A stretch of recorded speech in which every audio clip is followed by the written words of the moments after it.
Aquí tenemos entonces un ejemplo del modelo de Bohr.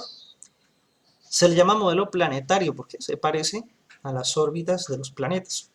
Ahora, él dice que las órbitas eran circulares, ¿sí? Los niveles de energía eh, se parecían a los planetas girando alrededor del Sol, por eso se le llama modelo planetario, pero no es de planetas, es de electrones y de el núcleo, que sería protones y neutrones. Bien. Algunos conceptos elementales dicen: el átomo está formado por un núcleo con protones y neutrones y por varios electrones en sus orbitales, cuyo número varía según el elemento químico. Bueno, los protones y neutrones se ubican en el núcleo del átomo, mientras que los electrones lo hacen en la corteza que lo rodea, o sea, en el exterior.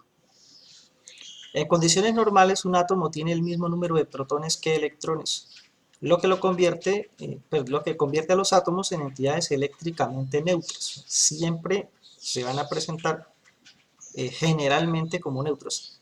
Cuando no están neutras ya es porque falta un electrón o porque tiene más electrones de los que son.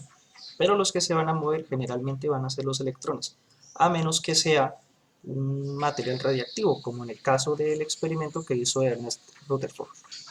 El número de protones en el núcleo atómico, denominado número atómico, se simboliza con la Z, es el que determina las propiedades químicas del átomo en cuestión.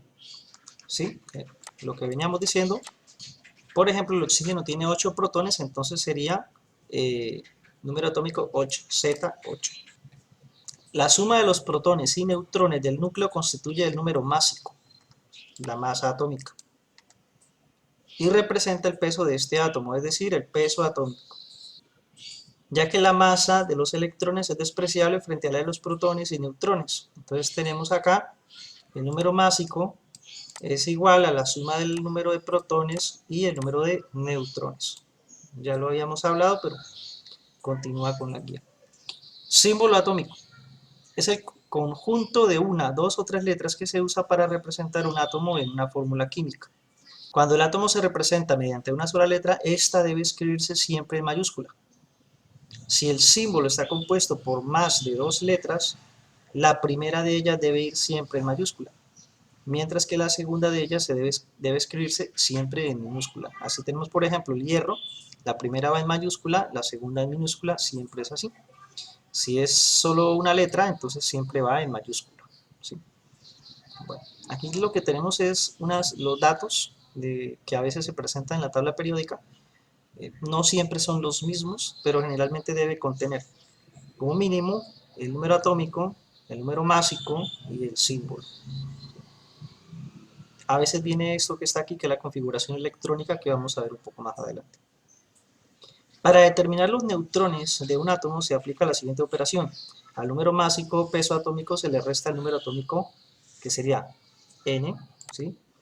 Igual a A, número másico, ¿sí? Menos Z, que es el número atómico. Bueno.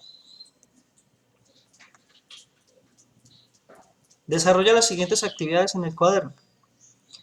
Recuerda que el número atómico es diferente del número másico, o también llamado peso atómico. Selecciona la respuesta correcta.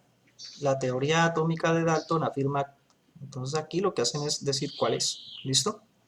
Segundo, completa la siguiente información.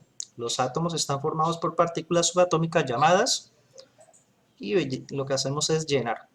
Bueno. Tercero, dibuje la estructura del átomo con sus partes. Aquí tendríamos que pensar cuál modelo atómico de los que hemos visto, porque hay más modelos atómicos. ¿Sí? Entonces, por supuesto que vamos a hablar del modelo de Bohr, porque es el modelo más reciente de los que hemos explicado en esta guía, porque hay otros modelos más recientes, más avanzados, que otorgan una mejor explicación de cómo es el átomo en realidad. Dibuje el modelo planetario de Bohr. Estas dos se pueden hacer en una sola. Señale con una flecha en los siguientes dibujos indicando cuál es el símbolo del protón, del neutrón y del electrón. Dice cuál es y según la esfera que observa. Hay un error aquí en la numeración, pero pues hacemos lo que dice. Describa qué tipo de carga eléctrica presenta el electrón, el protón y el neutrón. Positiva, negativa, todo esto. Siguiente, completa el mapa conceptual con un postulado de cada uno de los siguientes científicos. Entonces, aquí está, postulados atómicos, aparece Demócrito, Dalton, Avogadro, Thomson, Rutherford y Niels Bohr. Al menos un postulado, escribir en el cuadrito, de los que vimos anteriormente. Siguiente, completa la siguiente tabla utilizando la tabla periódica. Debes colocar el símbolo, el peso atómico y el número de los elementos químicos. También debes calcular los neutrones, como se explica en la guía. Entonces aquí aparece el símbolo, ya vimos que aparece acá en la tabla periódica, casi todas la tienen, todos tienen que tener el símbolo. Número másico también aparece, número atómico también, neutrones también, así como vimos acá, aparece el símbolo, aparece el número atómico, aparece el número másico, casi siempre, pero no es digamos, una totalidad. El número másico equivale al doble del número atómico. Muchas veces, pero no siempre. De esa forma se puede identificar en caso de que no lo señale su tabla periódica. ¿Sí? ¿Y cómo identificamos el número de neutrones? Pues tomamos el número atómico, que son los protones, y el número másico, que son protones más neutrones, los restamos y nos va a dar cuáles son los neutrones. ¿Sí? Bueno, con eso podemos calcular acá neutrones. ¿Sí? Llenar la tabla. Y bien, hasta ahí sería la primera guía del área de química del segundo periodo. Gracias.